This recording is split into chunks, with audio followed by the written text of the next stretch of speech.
Hey, everybody. Welcome back to the Mosaic podcast, where we invite people from all walks of life to share their stories, and where we invite you, the listener, to be a fly on the wall in a room that hopefully you would never experience on your own. I'm your host, Daniel Levin, and today we have Francesco Sirolli. And Francesco, I want to welcome you into the podcast. How are you doing today? I'm great. Thank you. Thank you for inviting me. It is such a pleasure. Francesco is with an organization and a group that his father had created called the Sirolli Institute. And I heard his father's talk on TED Talk. And immediately when his talk finished, I felt so resonant with them that I looked for the contact information. I contacted them. Francis was my contact. Francesco.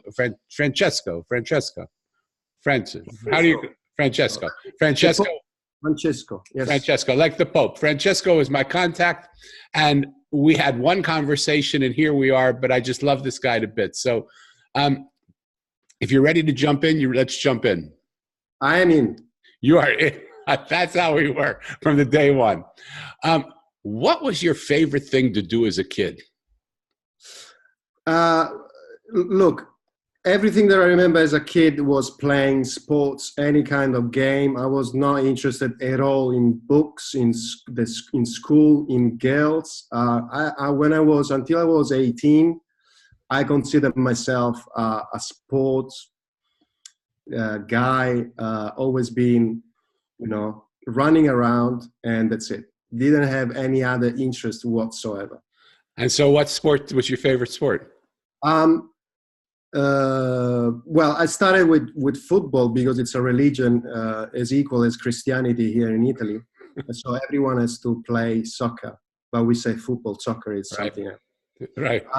Then I went through tennis, basketball, martial arts, box, swimming, and then before leaving Italy to go to Australia to study, I was doing Aikido. And Aikido is the beginning of a new mentality, a new kind of understanding of life. In fact, with Aikido, I think I changed a bit my harmony with life, with myself. How so, if you don't mind me asking? Because Aikido is one of those incredible martial arts. And my understanding is one way, but I'd love to hear how that changed you, because it sounds like it was impactful to you. Aikido is the way of the harmony. It's the philosophy of Aikido, which I really enjoyed, was you don't really hit people because there's no hitting. There's only self-defense. You cannot attack anyone. It's only defending. But also when you defend, the philosophy behind it is that you're trying to put the person, the enemy, back in the right path. And what I really liked about Aikido compared to, I did karate, and I was interested in also other martial arts, but Aikido was that it was a very quiet, feminine. Not with the female sense of it, but feminine in the sense of elegance and the way that there was not masculinity or that kind of aggression. That's what I really enjoyed about Aikido, and the Aikido on the tatami is very different from the one on the street. Aikido on the tatami is a dance that you have to do with your partner, which is going to be either the attacker or the defender. And because you don't want to break any shoulder as soon as possible, you have to dance with these people because they're going to allow you to do certain move. And when I first went to the gym and I looked at what then it became my master, to me it was beautiful looking at all these movements. And I didn't see any aggression. I just saw people dancing. But it's completely different if you see any kind of very bad, someone defending himself with Aikido is completely different in the street. But it's nothing. I've never seen it. I mean, Aikido is a very difficult martial art. It's not really easy to, utilize, and nobody wants to utilize it. It's not that the point. But I really enjoyed the actual practice and the philosophy behind it, the Japanese philosophy and this samurai philosophy, because they all come from the sword. And so you go back, centuries ago, and it all makes really much sense. It's really interesting as you hear you talk about it, and that practice of Aikido sounds very simpatico with the work that your father started, which is walking into a village and not telling people what to do, but just receiving from them what is there. And did you ever tie those things together? I never thought about it, but if I go through it, yes, because actually in Aikido, the person who's going to do the movement. So if you're attacking me, I will do the move. But I'm doing the move because I'm responding to your way of attacking me, and I will use your own energy to neutralize you. Yes. So in that sense, we could say that yes, Aikido is a responsive martial arts in the same way that we respond to the passion and energy coming from the people that we encounter in any communities in the world, and we use their own passion, and we try to facilitate them in the way that to put them back in the right track. So we use always their energy. We are not putting our energy, but we are trying to help them go in the right direction. So yes, good point. Well, it's an interesting insight, because listening to you talk about it, it's almost the way I heard your dad talk about what he does in the TED Talk. That could be my TED Talk. In 20 years, I could use the martial arts. It could be your TED Talk. So, an unsolicited branding tool for you guys right there. Yep.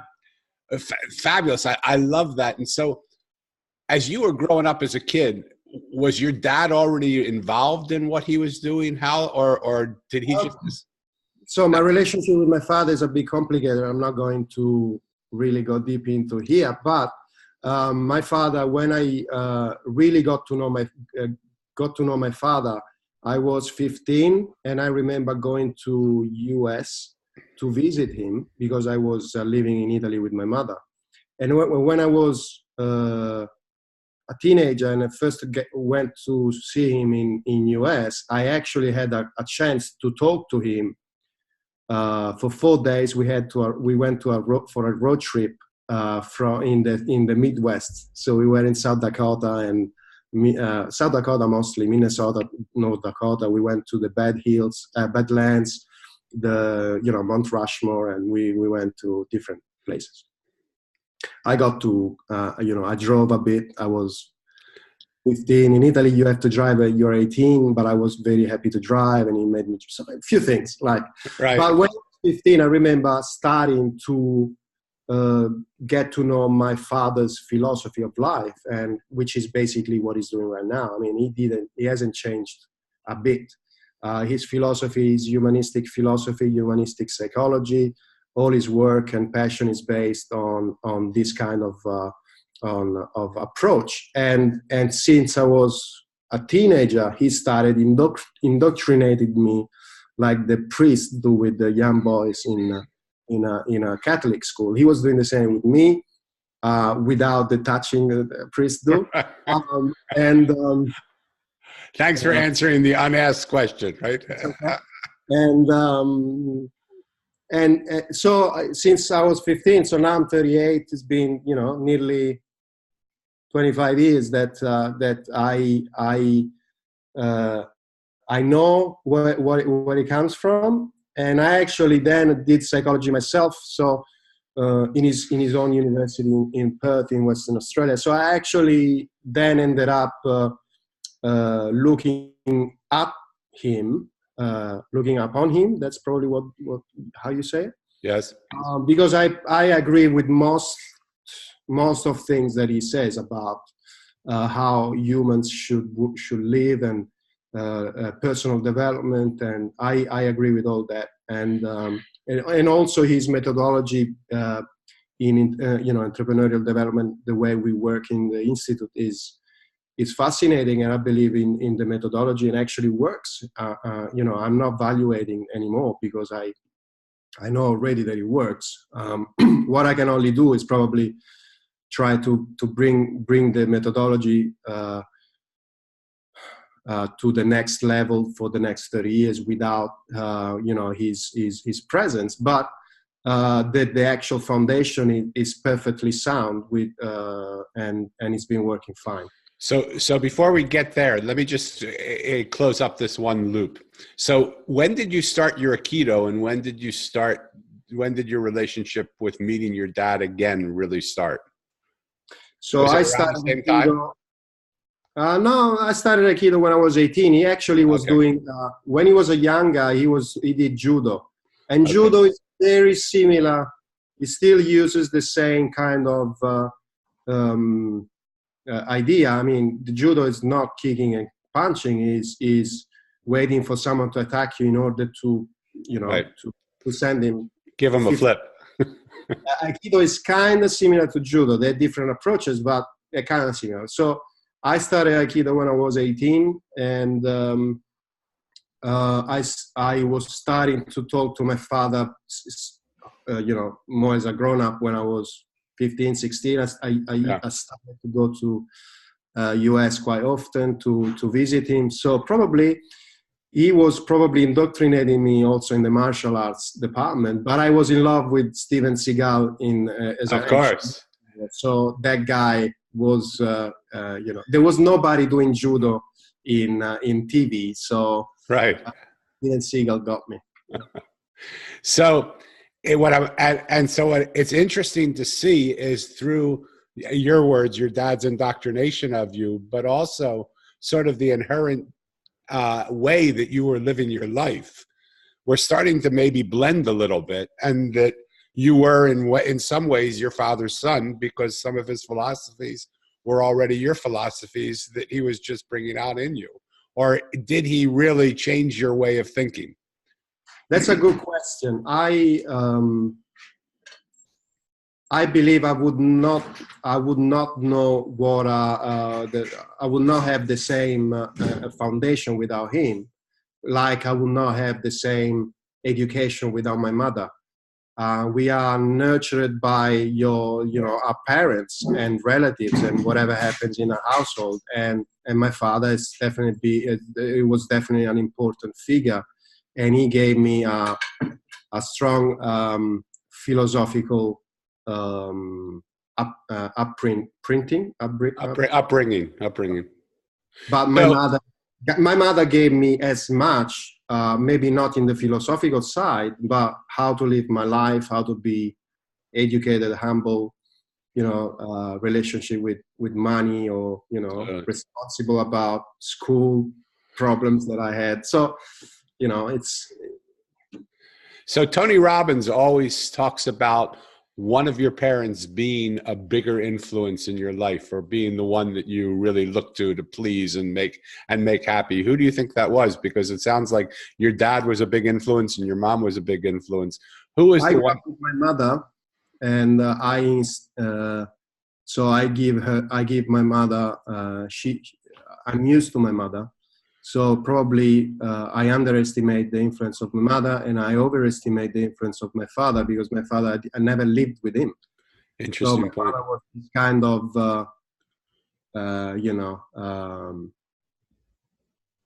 strange, interesting, charismatic man that I could see probably once a year, and I didn't know much, and I was the only boy in my family here in Rome, so having a man to talk to and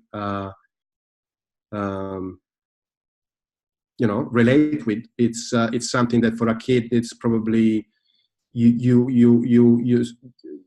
look at that much more important in the relationship daily with your mother, that usually is punishing you and is not,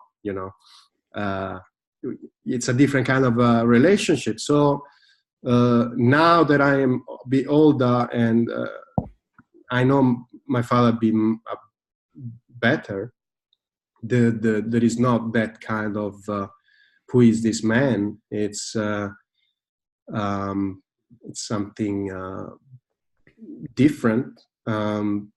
And now that then my mother, I lived 10 years away from Italy. I lived in Australia for 10 years. So my mother became distant and my father became closer because he was coming often to Australia. So my relationship with my mother was very real mother, protective, trying to understand how I was every day. So I have to say that my mother has been there every day since day one. And, I would go all time with my mother, but I'm Italian, so we all say mama. Right. Of course. How can we expect anything else? So when you were growing up as a kid, what did you think you would act like? What did you want to be when you grew up? I know you were into sports. Did you want to be an athlete? What was your dream that you would want to be when you were?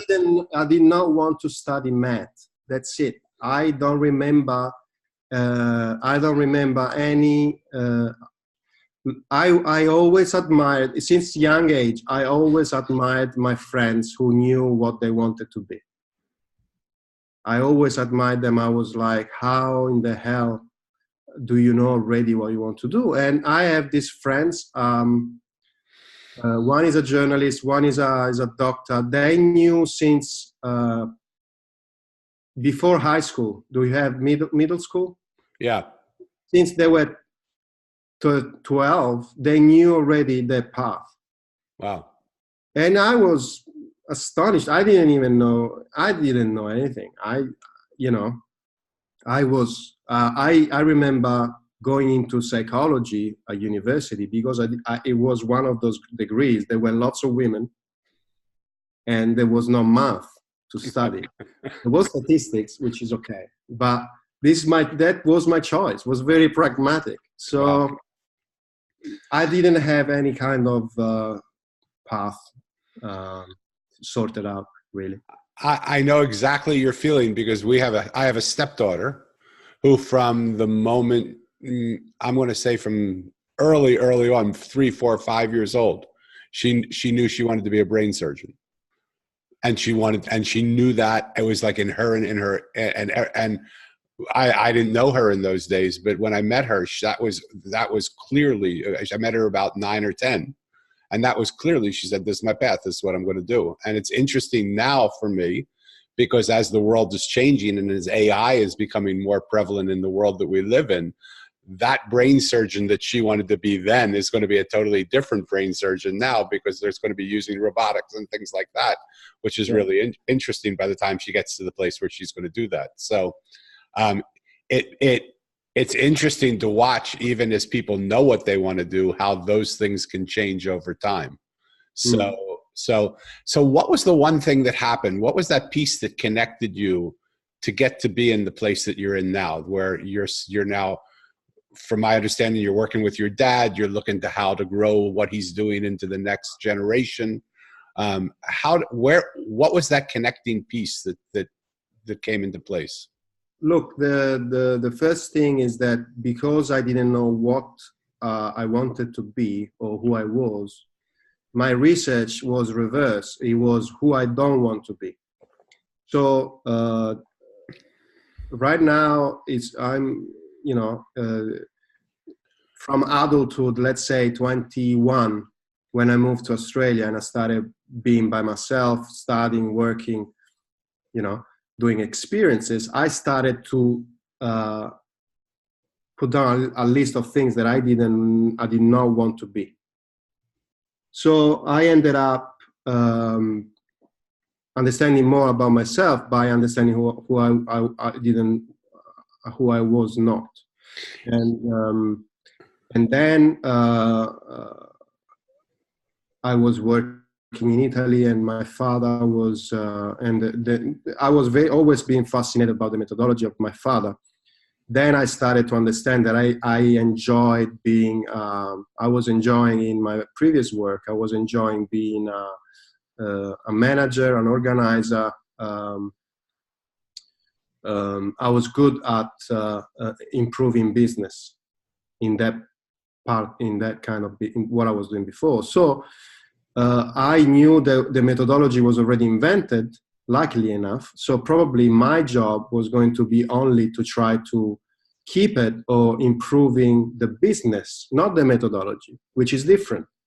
Yes. And maybe that's all this business needs right now, is not to change it, not to change the methodology, but maybe to change the business in order for it to survive. And I believe I could be good at it. If I'm not good, I believe I have the motivation and probably the enough intelligence to see if I can do it. So I added a few things. I added that this business is meeting people and be free and traveling a lot, which is what I always done since I was 3 months when I moved from Australia to Italy. So I was a very young age when I started traveling, and I enjoy traveling. I enjoy meeting people, and this business gives me the opportunity to go places that I would never go. So let's take a moment here, because I realized we are talking sort of as you were talking of your dad as this mysterious sort of thing, because we're talking about what the business is. We're talking about Sirolli. We're talking about your dad, but we really haven't taken a moment to sort of define what it is. Yes. If you could, in a very short, context, Yes. what is the business of Sirolli Institute? What is the business that your dad has created? So that people get a sense of what you do, what he does, what this thing is that you are coming into now and helping adapt to grow into the next generation of users and people that will work with you together. My father invented a methodology to help any entrepreneur or anyone who has a business idea to actually do it. The original idea was to help anyone in a community, anyone, as a kid, a priest to a dancer to become a dancer, anyone.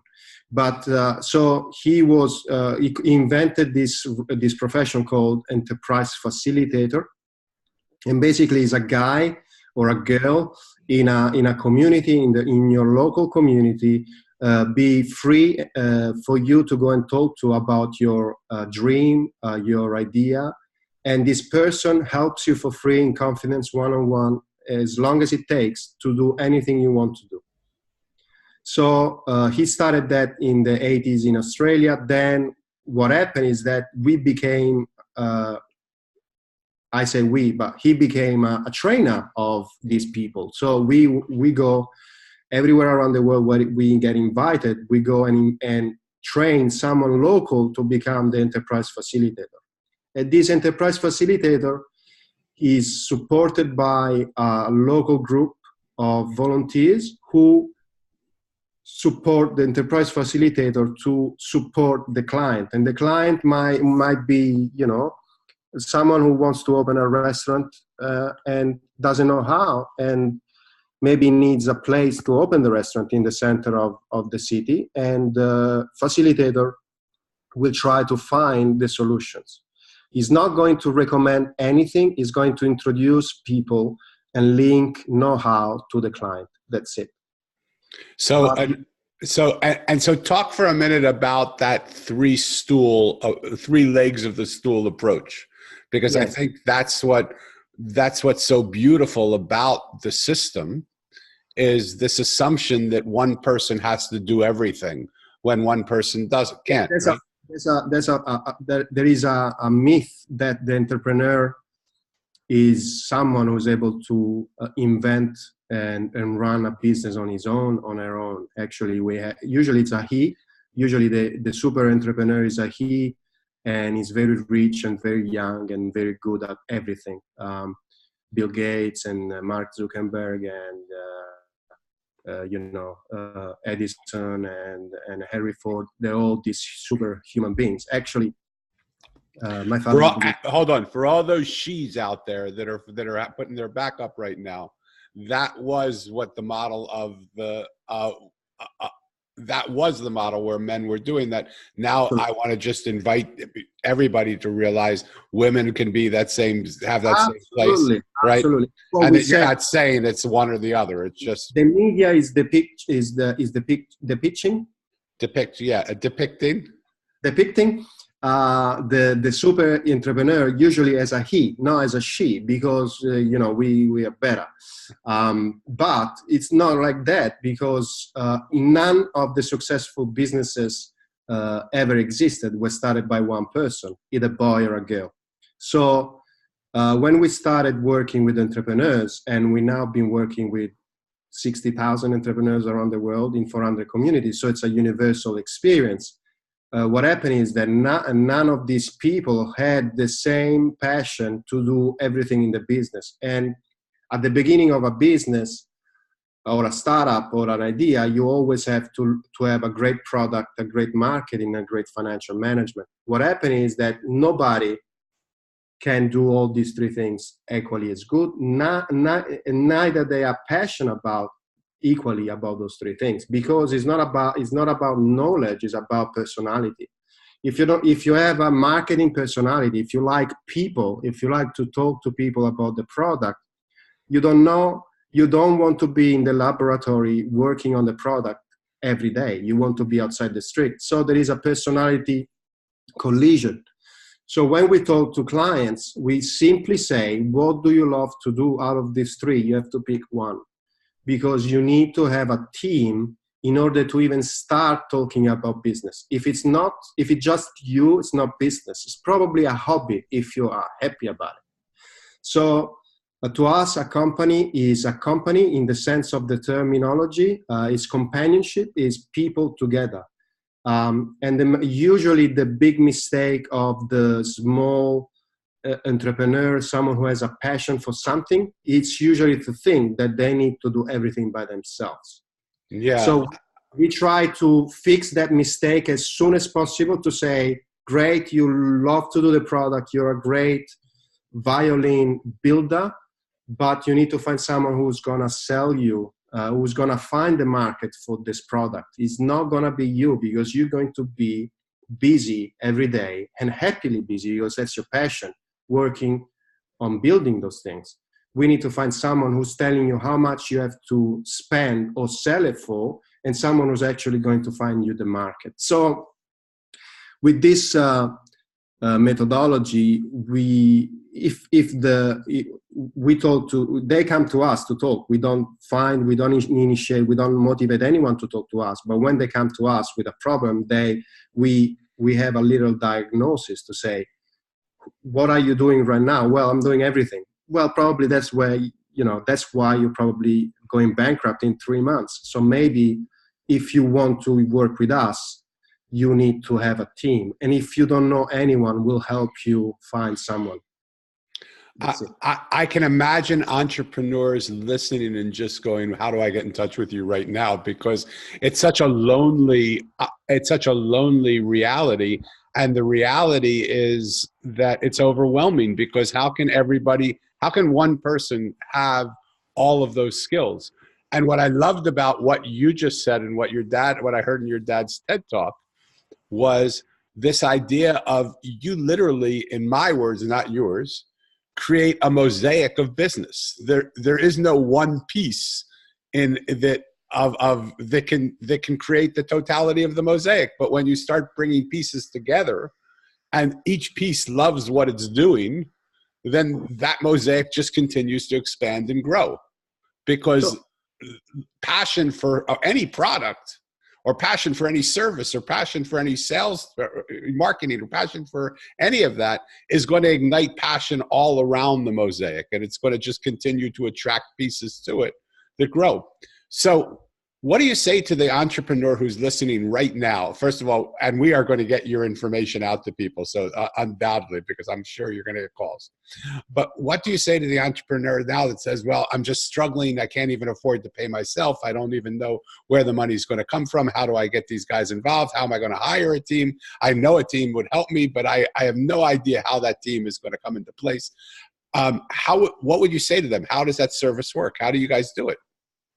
We have two different services. One is community enterprise facilitation. So if you're lucky enough to live in a community where there is an enterprise facilitator, you can go and talk to an enterprise facilitator. We don't train communities by choice. We get asked by the community to go there and create the program. So we, for example, in US, we are not very popular anymore because since 2009, we've been working mostly overseas. We have enterprise facilitators in US, but they're not. They are usually in rural communities. Besides of that, we have training workshops where we teach entrepreneurs how we usually work when we are in a community. But usually the first question of an entrepreneur to us is, I don't know, how do I pay these people? We never talk about money because it's nothing to do with money. It's to do with friendship and finding someone who is attracted to your passion. Money is something that is a consequence of having a good business. If you don't have a good business, if you don't have a good team, you don't have to worry because there's not going to be money. But if you find someone who's interested in partnering with you, then you can say, I can pay you in 3 months, or you can become partner of mine and we can share profit. But a partnership is believing in each other. So you need to find a friend before finding any kind of employee. We're not talking about employment. We're talking about who knows how to sell your guitar, and you can say to that person, I'll give you 30% of whatever you sell. Who's going to be, your financial manager, and you can say, if this is my business, we can do well, but I need someone who can help me with the money, and I cannot pay you now, but I can pay you in 6 months. So you can take yourself money out, organizing my business. I mean, at the beginning, people started working with friends in a garage. We're not talking about money. We're talking about find a partner. We don't even care about how you're going to marry each other. I always see a company being a marriage, but you can marry in the Jewish way, in the lesbian way, in a Catholic way, in the Muslim way. You can never get married, but always you live together for 30 years and you have 2 separate beds, but you're still together. We don't, as long as there's respect and love and you work together, that's fine. But you need to find a friend or a partner to work with. That's it. The good quote by my father is, the death of an entrepreneur is solitude. So as long as solitude is fixed, we don't care how, but as long as you do it, it's good. And so you can understand, for people who are listening, how much I fell in love with these guys, because that whole idea of thinking we have to do everything on our own is the antithesis of the mosaic. Of the mosaic. A mosaic is not made up of one piece. It's made up of many pieces coming together and watching the interaction explode into this beautiful piece of artwork. So you've been doing this now. The Institute's been going on for how long? More than 35 years. I think it's since 35 years. I'd say 35, 36 years. And in those 35 years, there has been upswings and downswings, obviously, in any of business. And so what are some of the things that you initially thought were true that ended up not being true in the long run? Keep in mind that I've been in the business for less than 2 years officially. I've always been let's say a friend, right. But I know by fact that the business was set up in order to especially service public administrations. So we were going very slow because of the political situation, especially in US for the past 20 years. Before was Australia and New Zealand. Then my father moved to US because there was this new kind of fashion about doing economic development in a different way. Then political changes. So we stopped doing programs because if the the opposition goes in charge, they're gonna break everything that you study, even if it's good.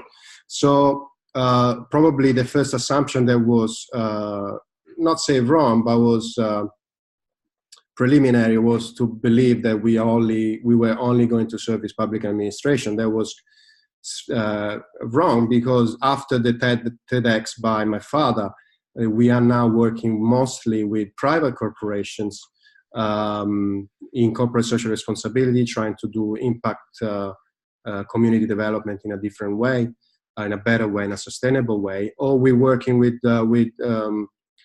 now we're working with NGOs, and usually we are the antithesis of an NGO. We are an NGO, we are for charity, but we don't ask for money, because we believe in entrepreneurship, and we teach business. We cannot sustain ourselves with charity work. We cannot accept funding, so we have to make ourselves.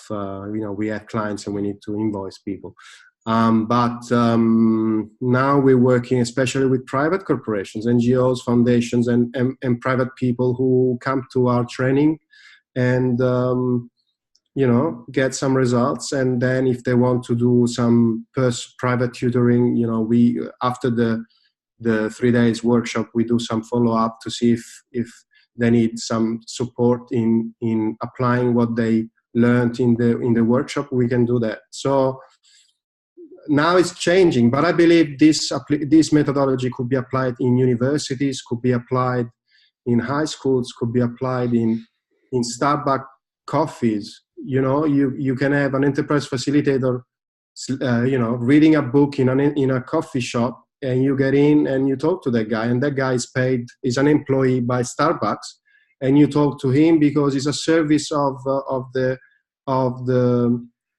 company. You go there and talk, whoever it is. So I think this methodology could have so many different adaptations. We are working with asylum seekers in Australia now. Canada bought it, and asylum seeker coming to the country, not knowing the language, but with a passion of entrepreneurship, could become an entrepreneur because he's being looked after by an enterprise facilitator. We could solve problems in Europe like they don't even know. But so I think this methodology can be applied in so many different ways, and we could have so many different clients that we don't even know what could work. When I first heard about it, what I naturally assumed, but I think I assumed wrong, is that you would involve yourself with businesses as sort of a connector, facilitator, for them to meet people of that had this shared passion, to introduce people to it, and that you would have done that for a percentage of the business, and you would have stayed as a mentor. But that isn't your model. What is the model? For people who don't have any idea what this is, how do you get paid? What is the model? What does that mean to be a community facilitator, to come in? I mean, it seems like a dream that I can go talk to somebody free of charge to help me develop and share with me and introduce me to people that are going to help me, and I don't pay them. I mean, how in the world is that possible? Where do you live? I live in San Diego. If you have somebody here, I want to meet them tomorrow. Okay, so San Diego, California. San Diego is a big city. Usually we work in a city which is 150. Well, we work in Sydney right now as well. So let's say San Diego. San Diego invites us. San Diego, either the the government of San Diego, or a foundation working in San Diego, invite us to do a program of enterprise facilitation in San Diego. So we will come to San Diego, and we talk. The client is either the public administration or a private organization working in San Diego. That's the client. If the client says, so the client will say, I want to have an economic development program, your program here in San Diego. We will say, okay, first of all, we need to talk to stakeholders, because we need to tell them what we do, and they need to say, yes, we want you. So we come to do a scoping visit, we talk about it, and then we say, bye-bye, you have to invite us now. The community has to invite us. Once the community says, yes, we like what you said to us, please do this project, we will have a contract with the client, and we ask the client, please find someone local to be trained by us to become an enterprise facilitator. This local person could be either an employee already of the client or someone that needs to be employed by the client. Could be you. You can be selected by the client. We have a profile, but the client will choose, but we can recommend few profiles. Once the client selects the enterprise facilitator, we'll come in, we'll do a week of training with the wannabe enterprise facilitator, few people from the community, few people from the client. They all come in a class, they all understand what this project is about. The enterprise facilitator then will start working with clients one-on-one for 12 months. And we come every 3 months to visit and to supervise. Then we set up a local community board, 20 people, friends of the clients. They just need to invite and recruit people to come to the meeting once a month. And this meeting is, first of all, to introduce this service in town. Second of all, is to help the enterprise facilitator with problems or with issues or with clients. So Daniel has this crazy idea to start a TV show. Daniel will go and talk to the enterprise facilitator. The enterprise facilitator will not judge at all your business, but actually will say, that's a great idea. Who are you in the business? You're a product market, financial management. Once that is understood and we understand what is that you need, that you cannot find, the enterprise facilitator will start looking for solutions for you. Solutions or knowledge or know-how. And then the local resource team will support the enterprise facilitator. After 12 months of good work by the enterprise facilitator, we certify the enterprise facilitator and we go away. We go away because then the client has complete control of the project. And that's for us is economic development. To us, economic development means when you can run, the local community can run on its own without money from outside, without anything, it can develop locally. So after 12 months, we go away. That's the first model. The second model is the actual training for, we have either a class training, now is actually happening, actually no, today's finished. We had one in Sacramento this weekend. We get to 25 people coming to our class and we talk about our program. They're not just entrepreneurs, they're also social workers or people working in communities who are interested in our methodology. We do this class for 3 days and then we offer support if it's like facilitation, but with, let's say, a basic class that has to be done before, because they need to understand and respect and accept our methodology. So we do that one-on-one, on Skype or on face-to-face. It depends where they are. And now we're going to develop a digital training tool in different languages, so everyone can do it even if they're not coming to our class. Fabulous. So as I hear it, it sounds like it's almost a laborious process. It almost would seem like in some ways, why work with city governments or all those things? Why not just put this idea out there to people who are looking for a job to say, we will train you to be a facilitator. You will pay us a certain amount of money to come to this course, to learn how to facilitate, to learn how to do this. We will support you through the organization that we have. It seems like there's so much that there's so much involved in. We have to get somebody we have to talk to somebody. They have to really want us. They have to invite us back. Then we have to correct it. I mean, what advantage do you have in this day and age doing that when there's a bunch of free spirits out there people are looking for employment, who are talented and capable, who know a bank of people that could be able to help pull the resources together? Why? Remember that all started with the idea of responding to people. So we don't go, we're not invited, we don't initiate any kind of progress or process without being asked for it. Aikido. So It's the Aikido approach, right? so I stand by that, and I believe community enterprise facilitation, as it was developed by my father, is actually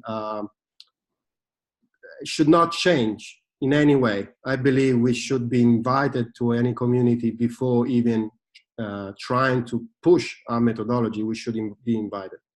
What is changing probably now is the idea of training someone in our methodology, and then they can, in these 3 days of training, we do actually say what we do.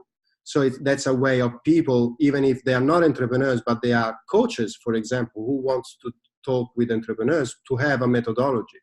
So we do invite people to come and listen to us. But that's a different story. Economic enterprise facilitation, community enterprise facilitation is about responding to people. Yeah. And, So it sounds like today, in this day and age where there's so much noise out there, like 30 years ago, there was less noise. But in this day and age where there's so much noise out there, you just have to get out in front of people enough so that people even know you're here to be invited, right? Because if the whole beautiful thing about, would you talk a little bit about your dad's TED Talk of shut up and listen, and that whole idea of what happened there? Yeah, I mean, it's not going to be a good summary. I think it's easier for people. You got to go and listen to it. 17 minutes, but it's about how he developed the process of saying, maybe we should, instead of going to other countries believing that we have the answer to their problems, we have solutions because we are educated people. Maybe, just maybe, we should listen to what these guys want to do and try to help those guys do whatever they want to do. So the approach was about, because we've been failing in helping other countries, international, let's talk about international aid and what we've been trying to do in Africa, and in Asia and in Latin America. Because we are not doing very well whatever we're trying to do, and we're losing lots of money, even believing it's a good cause, but always with the idea that money will solve the problem. Because my father was doing international aid in the normal, traditional European way, and every project was failing miserably, actually creating more problems than when it started. They actually brought in alcohol to communities that did not have alcohol in Africa because they wanted to create economy. So the money that they were giving these local people to work the land, this money had to be spent in order to come back and work again. Great. And they brought in alcohol, and alcohol destroyed Africa, Australia. The Aboriginal communities in Australia now are done because of alcohol brought in by Europeans. So my father said, well, maybe we should not do that anymore because everything that we touch, we kill it. So maybe let's go there if they invite us and just let's say what they want to do. And then since then, with the first projects in Australia went really well, and the Australian government got really interested in the methodology, and then he started training more people in Australia and New Zealand, and then he got invited to do it in US. But I assure you that TEDx is funnier than... Totally.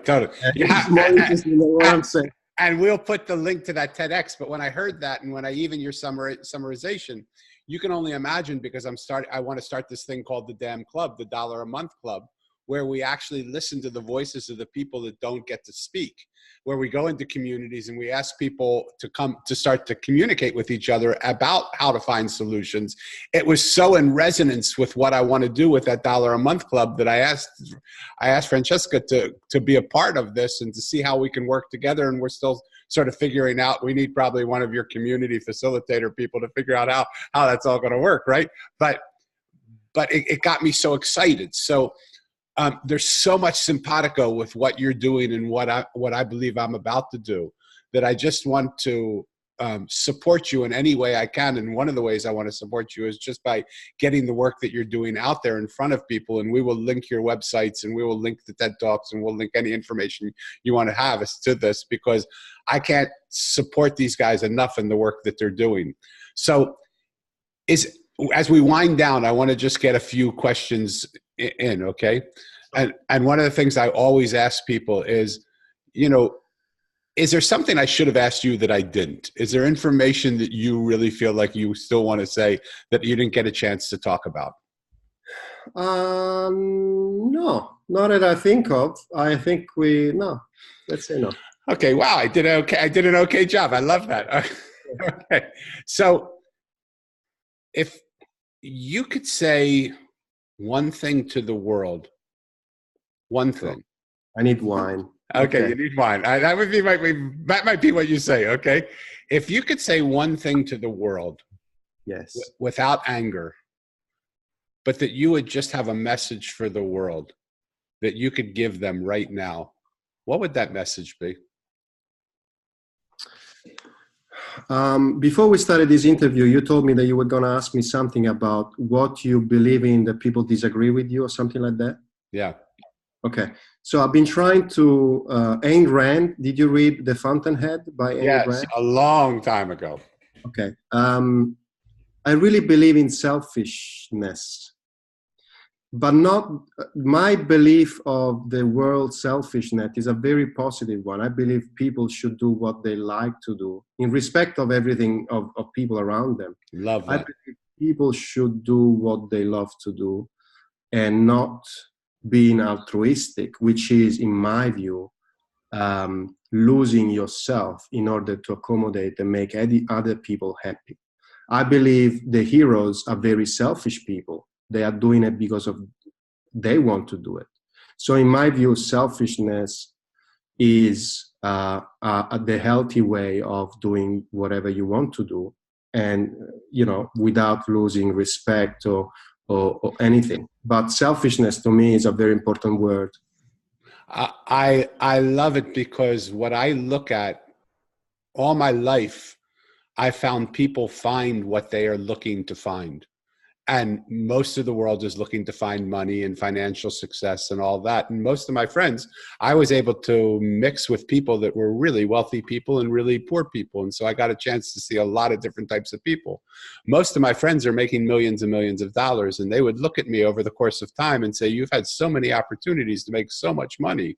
When are you going to stop finding yourself and just get out there and start business and do things? And as I look back now, I'm 64 years old. As I look back now in my life, I'm so happy that I stayed true to what I always look for, selfishness perhaps, but that was what I call a sense of self, because what is important is when I look into the world today, what I don't see is people that know themselves. They don't even know what it's like to be selfish. They don't even know who the self is that they would be selfish for.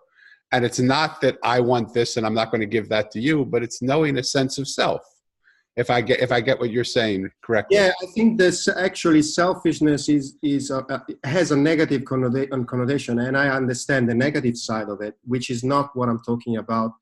I'm talking about being true to yourself instead of being true to others and lose yourself. Bam! I love that. I love that. Thank you so much for sharing that. And then the statement that I always close with is a question. When you look at the world today, yes, is this the world that you always dreamed of handing down to your children and to your children's children? The world that exists now, is this it? I don't have children, probably because it's not the right time. No. That's a good question that I haven't really thought about, because I'm being too selfish looking after myself, maybe. Probably there are a few things that we should improve. I still believe that it's crazy that we, religion, and I'm reading Sapiens, which is talking about the history of the humankind and talking about how we created a fictitious world, an imaginary world to be together, to cooperate. together, and a religious and even a company is a fictitious legal contract to pretend that this thing exists now. It's called a company. But I still we are probably still in the evolution. We are not the real humans. We probably are the missing chain, missing ring. But the world is beautiful. I've been in beautiful places. I should look less at the media and what the wrong side of it. You know, I don't know. I don't know. I'm not thinking about. I want to have kids, and I'm probably going to have them in this world with some safety nets. But even without you having kids, for children in general, is this the world that you dreamed of? Is this the world you always dreamed to give to the future generation, whether it be yours or anyone believe that this is the dream world? I don't think. I think there is lots of. I think we are at a turning point to make this world better or worse. Perfect. So in closing, what would be the one thing that you would say that is worth working for to change, to make this the world to help make this the world that would become that world? I think sustainability as a word can be used in different aspects. So I would say sustainable world, a sustainable economy, a sustainable environment, a sustainable philosophy of life. I think we are in an initial stage of the Industrial Revolution. We have taken too seriously the financial side, and maybe we should now take more seriously the philosophical side. Fabulous. Francesco, thank you so much for taking this time with me. I loved you when I first met you on our first call, and I just love getting to know you more and more. And so if people wanted to get in touch with you, yes, and we're going to leave all this information, you'll get me links and everything, and wanted to know more about the Institute and the work you're doing, where would be the best place for them to go? Sirolli.com, SIROLLI.com is the website. Social media on LinkedIn or Facebook, we have some pages. We are usually updated with what we're doing, events and stories. And usually we have photos and videos coming in from other clients showing what we're doing. We are very humble in the sense that we don't show up too much. But when we have things to show, we show it. But the easiest way, and contacts are on the website. You can contact me, and like you did. So it's kind of easy to find us. And I really want to encourage people to do that, because their methodology and their philosophy and their way is so exquisite. And for any entrepreneurs or business people that are listening that are tired of feeling like they have to do this all on their own, come together as a community, come together, invite these people to come into your community, allow them to help you build this three-legged stool of sales and marketing and concept, and allow them to help you create your team, because we are more powerful together than we will ever be alone. That is the Mosaic. And when I saw what these guys are doing, I just thought, wow, this is the Mosaic in action. I love it. I love what the work they're doing. And I can't encourage you enough to get in contact with them. Again, we'll leave contact information below when we put this out.